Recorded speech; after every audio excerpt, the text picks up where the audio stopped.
Hello， 大家好，我是主持人陈雅洁，欢迎收听，欢迎收看财讯的听了才知道。今天我们要来跟大家，如果你走在台北市区的话，可能都会看到，就是大都更时代来临，企业发基地掀起重建潮。那想要知道的听众和观众朋友，记得要听到最后哦。今天我们的来宾是财讯双周刊的撰述委员，我们的地产天后尤小燕同学。雅洁副总，各位听众观众朋友们，大家好，我是小燕。是，来，这几年其实本来就还蛮多都更的话题了。邀请您加入财讯的频道会员，支持最懂投资的财经媒体财讯。同时2024年也是财讯50周年，回首过去，我们陪伴的读者一路从季刊、月刊、双周刊，再到网络与影音，但始终不变的是对于台湾价值的认同与坚持。如果您也和我们一样珍惜这份共同的理念，欢迎您加入频道会员，或是留言赞助支持我们，继续陪伴大家，再迎接下一个50年吧。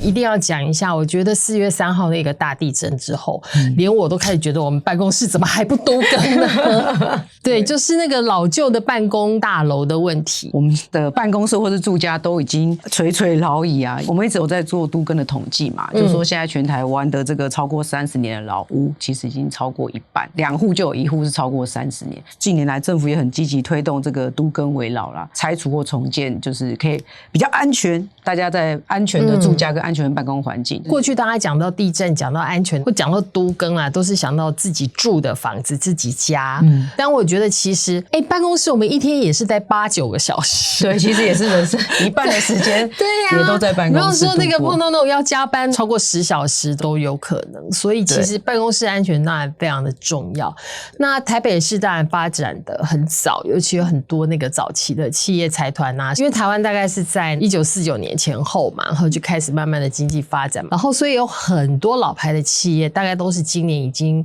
60-70岁以上了。是，对，那所以他们最早新建的起家厝其实年纪都很大了，对，而且都在台北市的精华地区，对，都曾经是一时地标。这一次在盘点这个企业起家厝变身的这个风潮的时候，才发现哇，其实好多真的有很辉煌的历史。你可以先帮我们大家盘点一下现在我们手上所掌握的有企业正在改建他们的起家厝大楼的情况吗？是，我们这次就是统计了说有哪些大集团就是在这个精华地区做一些都更危老改建的这个工程嘛。那我们看到那个国泰集团啊、敦南金融大楼啊，还有这个林园大厦啊，还有像是台塑集团，大家都知道，就是在这个敦化北路上的嘛，是，然后6000多坪，在去年的时候终于完成这个员工的搬迁，搬到内湖去，然后一时还造成这个内湖的这个公车交通整个大混乱。然后还有像星光集团啊，早年也是发迹在整个中山区，那他们的南通大楼也在都更，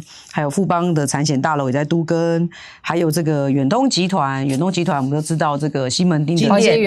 兴原版，对，它是一个台北市第一个引进国际这个专柜的一个百货公司，对，然后已经51年了，然后终于决定要都更嘛。其实我们还盘点发现说，远东集团有一个创办人徐有祥的这个故居忠孝东路4段，也是一个非常精华的地点。还有黑松啊、国产啊，还有西华饭店、国宾饭店、六福饭店、东园大楼，他们现在有一都在都更。第713期的报道当中，小燕都非常详细的把这些大楼的位置给列出来。你可以看到那个地段不是什么敦化南路就敦化北路，不然就中山北路、忠孝东路，真的都是超级黄金钻石地段。对，所以如果真的是还是一个老旧建筑的话，你不要说是他们自己的办公空间需要更新，其实对于台北市的市容，我觉得影响也是很大的。没错，真的有几个特别的例子是可以拿出来讲啦。比如说你刚才其实已经提到了台塑的都更案，台塑大楼，对，我自己进去过几次，但我真的要说我没有一次进去不迷路。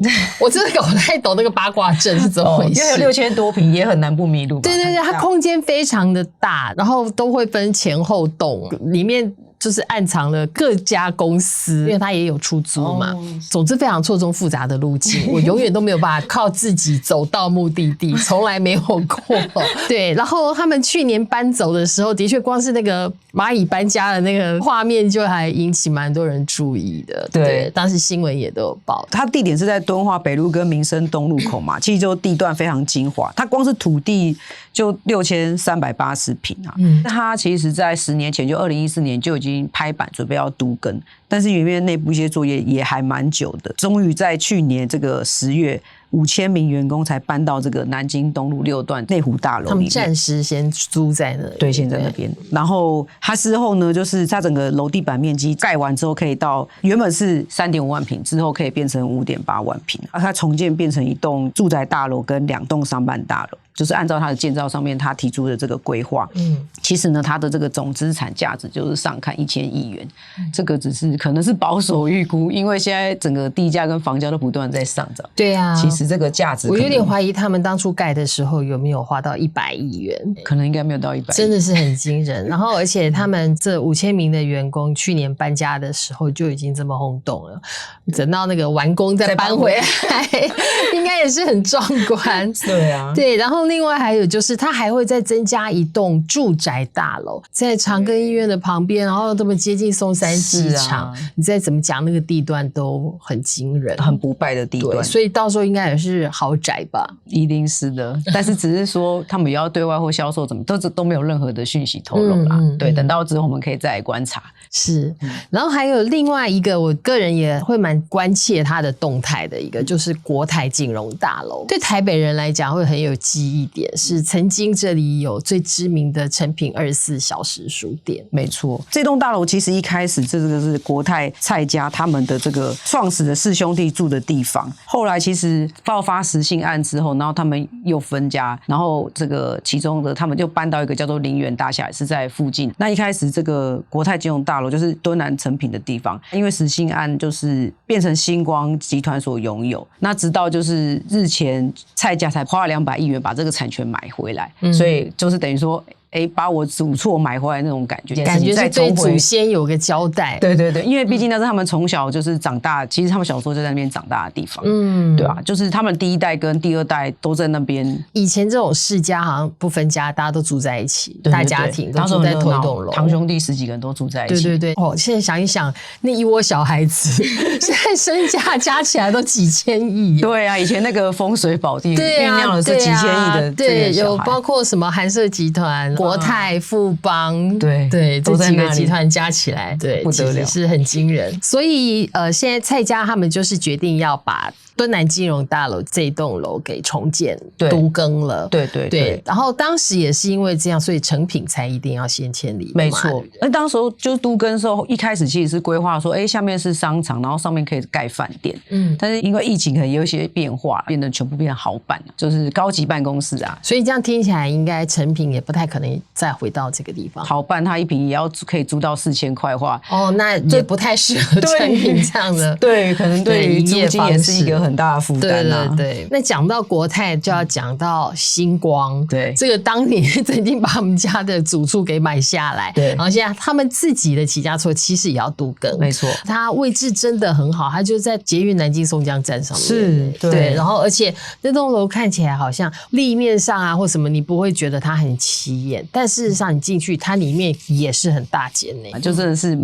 应该算是叫古色古香嘛。你可以看到有一些细节，有一些就很有历史风味，经典的优雅啊，内敛低调，然后又不会太张扬，这种感觉啊，真的太可惜，现在已经拆光了，所以读者听到的时候也来不及再去瞄一眼。对，那个金光的这个东南大楼目前也是在都更中嘛，它其实是星光人寿的第一栋自有大楼，所以也堪称集团的起家厝嘛。星光集团每年的股东会其实很常办在这栋大楼里面，纺织线是我采访的路线嘛，也有跟之前所以新房在里面。对，然后也会去采访总经理啊，然后他有跟我分享说，其实他们那栋楼的这个16楼啊，是大家员工的共同回忆，就是创办人吴火师啊，常常会在那边宴客，然后以前还有这个员工餐厅，大家都在那边吃饭啊，或董事长找员工聊天啊，问一下公司啊，都在那个16楼，大家都很喜欢那一层楼啦。总之，它是一个充满回忆的地方。对对对。那这个是我们讲到的3个比较大的办公室大楼的都更，然后呢，接下来我们要讲，也有很多的饭店正在进行都更，是，而且这些饭店其实也都是早期在台北市非常具有代表性的饭店，讨论度最高的啦，就是国宾。对，它的屋龄其实有60年了，它的土地就是有1453坪，那它其实是这个市中心历年来规模最大的基地啊。然后改建完之后呢，就会变成2栋住宅1栋饭店。那最近讨论度非常高，是因为它这个卖的这个住宅的这个售价已经创下整个中山区新高，就是最高价呢有达到216万元，而且就是听说在日前就是全部都完销了，卖完了，卖光光。到底是谁在买？真的是很想知道国宾饭店的粉丝们买的哦，所以这里也会开国宾饭店，也会开。对，到时候国宾饭店会再搬回来嘛，因为他现在的广味餐饮都搬出去了，是对。那等到时候他都会再搬回来吗？搬回来，并且提供这些住宅的买家们就是饭店式的服务的住宅。对对对，这也是一个新的趋势，豪宅就是加上饭店式管理，对对对，饭店品牌本身，还有建商，最近还蛮喜欢做这种合作。对对对，好，那除了那个国宾之外，另外还有像六福啊、西华啊，也是饭店正在都更的例子。是，六福就是这一批我们谈到说整个饭店或起家做都更潮比较早的，对，他一开始算是这个用危老案去申请这个饭店重建，他好像在疫情期间就开始动了。对对对，他其实算动很早，而且一开始就决定说，他不要经营饭店的，因为饭店也是经营的蛮辛苦的嘛。是，他之后就会改成全部都是办公楼这样，然后对外出租。就是我们刚刚讲国宾嘛，国宾是还有保留饭店这个品牌，那像是六福就没有在这个原本的起家处继续在做饭店，因为他南港其实也有店嘛，然后还有新竹，对不对？对对对，所以他这边就没有了。那还有西华，我们提到西华也是非常赫赫有名，因为他接待过这个英国前首相柴契尔夫人啊，还有美国总统老布希啊，就是这些，对，很多名人住过，都住过西华，我也在那边见过很多名人。对对对，然后对他赞誉有加嘛，然后他们的牛排是也很好吃，对对对，所以很有名。是他的几家餐厅都有名嘛。西华的起家厝重建之后，他也不会留下饭店，就在这边就直接都变住宅了。哦，所以他的饭店事业就转到台北万豪去了。对对，就在大直那边嘛，所以他这边就不会留有。不过他们一直对这个规划都一直很保密，很保密。是记者我们去查到他的那个建造，才知道他的规划是怎样。不然去问他们家人，他们都说没有规划，还没出来这样子。对啊。对，我觉得这个突然之间看到这么多饭店改建，跟疫情一定很有关系。他在疫情的时候，其实他也是有改装他的内部，因为他也想说，等到疫情之后再转型之后，看能不能再重回这个市场。后来可能真的是。可能有嚇到吧，可能真的比自己疫情期间我还有去西华，对啊，当时因为那个时候好多饭店都提出好多好赞的优惠，对，有些促销，然后餐饮都很打折，什么吃牛排送住宿一类，超夸张的。对，但是后来还是决定，他们就把这饭店就是都要拆了，就干脆还是重建好了。对啊，可能是大直的也经营的蛮不错，因为大直的商务客那边也都听说就是都还蛮好的，而且又是新的，觉得可能对，而且说真的，住饭店的人真的都还蛮喜新厌旧的。对啊，我觉得台湾人是啦，像国外可能还会喜欢去住那种百年的有名老饭店，对，百年饭店或什么。可是，在台湾大家都喜欢住新饭店，喜欢新饭店，喜欢享受新设施。没错。好，到底为什么？刚刚我们已经讲到了一个饭店它开始重建的一个契机啦，是基本上可能就是因为疫情嘛，然后让他们重新检讨的就是这个市场的需求。那除此之外，是不是还有其他的原因让这些公司都突然就是决定，然后我们要来重建一下？现在讲到整个大环境时空背景啊，就是说在这个小英总统上任之后，一直积极推这个都更嘛。那因为大家都说都更很牛步化，那后来因为就是花次他就是用了一个制度叫做危老嘛，就是他整个奖励时程啊，还有整个加速，对，然后整个都明确化，所以就加速了这整个重建。所以其实我们刚刚提到这些饭店啊的这些起家厝的改建，其实都是申请危老。老，但其实微老的奖励就是其实没有都更那么多，但是他们还是选择用微老，因为就可以比较快。对，就说因为有了微老这个制度出来，大家就开始觉得好像可以实现原本就是要重建的这件事情。然后还有一件事情就是说，在2017年4月的时候，银行法75条法规放宽，它原本有规定说，就是重建之后的自用比率要超过50%，那放宽之后你就变成说20%就可以了，所以就变成说，这些企业啊，或是一些相关的这些金融业啊，他们可以用。他们就是那个效益更高了，对，所以他们也觉得说不用这么多自用的比例的话，就可以，到时候还可以出租赚钱嘛。对，那就是不是就有这些诱因，这个都更微老的这个速度就变得越来越多，也越来越快这样子。好，刚才我们前面的例子这些都是办公大楼的多，对，但其实有一些呢，它其实是住家，是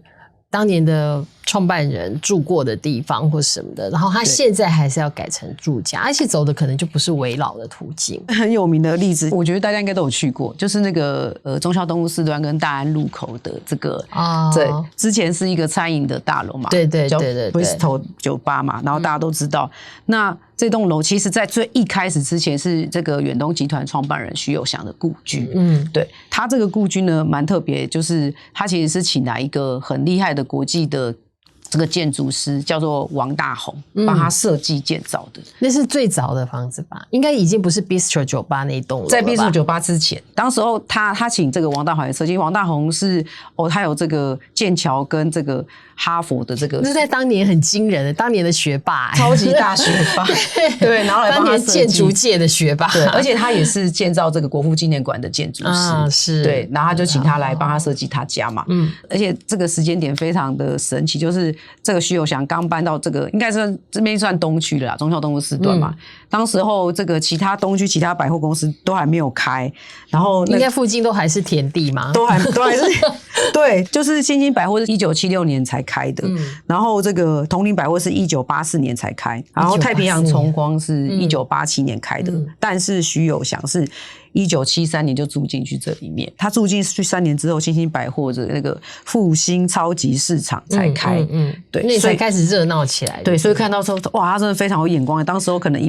旁边一片什么都没有，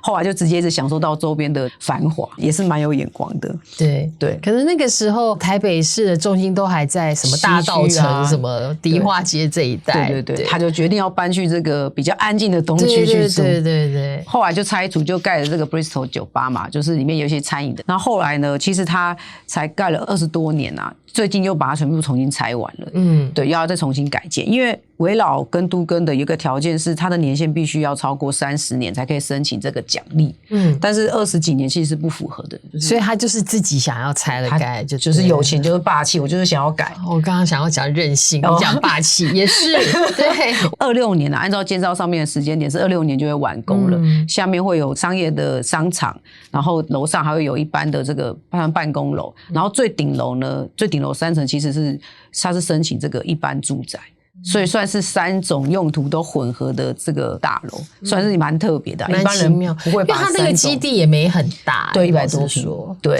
然后还要做成3种功能，对，3合1大楼，对。但是住宅应该那地方如果是后亚郎，应该也不会特别想要去住那里。我觉得未来可能做招待所的这个机会比较大然后另外还有一个这个案子可能已经快要好了吧？我看他最近好像外观什么都盖好了，就是离我们公司不远的那个黑松起家厝，对，叫做少安故居。它其实现在大家如果从这个中山北路往中山南路开，然后到长安这个路口嘛，其实会看到很明显的一栋20多层楼高的，就在中山市场旁边。对，真的很明显，因为周遭其实的楼高都还没有。都蛮矮的啦，它特别凸显。那其实它就是这个黑松的起家厝，它一开始叫做这个韶安故居啊，就是说黑松其实在一开始是在做这个弹珠汽水的时候，它叫做静心商会，他们开始就在那边，然后用搭一个牛棚在自家3合院，然后就开始生产弹珠汽水。想象那里以前是牛棚，对，然后开始就是创业出来，发现黑汽水卖得很好，对，那后来又再买了这个市民大道上面那个微风的那个中轮厂嘛。在那边盖也是往东边去，对，盖汽水厂对，那后来已经就是整个卖给微风了嘛，对啊，但每年还有在收租金啊，但是最开始就是从我们这个中山区这边起家的。那现在这个案名呢，它其实已经盖好了，那也卖了蛮多年，它叫做中山松月。虽然说一开始是黑松起家所，但是后来这些土地也有卖给一些就是外部的人啊，那个张家人在里面只是占一些，但大部分人其实是有100多位地主的。他们其实这个都更的时程大概都更了大概15年啦，因为其实要整个蛮多位地主，是真的。你看要走都更的路，真就是会那么久。对，15年。那一开始它原本就是那种4、5层楼的这种联动公寓嘛，跟一栋7层楼的华夏，大概就整进了这些，然后花了一些时间。这个真的也一定会让那一区块地貌变化很大。对，现在我们就很有感觉啊，就是整个。对，突然多了2栋很高的大楼。对。好，接下来我们回复财团在听了才知道第187集，奇美竟然用熟水饺征服欧洲人的胃，台厂布局中东欧当中的留言。这位财团很有趣，他叫做在德国最西边的城市。他说加油，期待台湾的美食传遍欧洲。第二位财团好朋友也很有趣，他跟我们分享他的经验。小燕帮我们念一下好了。好，一个叫 Take It Easy 的读者分享说，波兰人非常爱吃饺子和肉包子。朋友的波兰女婿学会的第一句国语就是包子。朋友的女儿和女婿全家无论回美国或是回台湾，只要给他们吃包子，他们就兴奋不已。这样我突然懂了鼎泰丰为什么就是真的可以风靡西方。对，完全没有文化冲击。那第3位财团好朋友，不知道他是不是这个名字有点可能是日本朋友哈。Wade Otani，他说我对波兰的科技文化不甚了解，可是知道临波罗的海和一段2战时悲惨伤痛的历史，以及我知道玛丽居里和肖邦是波兰人，可以猜想他们的科技和音乐一定是在水准之上的，也期待波兰和台湾之间有更深入的交流和合作。我觉得这位财团好朋友其实知道的很多呀。对，水准之上。对，绝对是水准之上。对，谢谢。我们也很期待，就是说台湾能够跟更多有相同背景，然后技术水准可以互补的国家加强合作和交流。对，好，那今天的节目到这边告一段落，谢谢小燕的分享，谢谢副总。对，那如果您还想要知道更多的内容呢，欢迎订阅我们的频道。同时，现在也是财讯周年庆活动期间，欢迎大家踊跃的订购。听了才知道，我们下周见，拜拜，拜拜。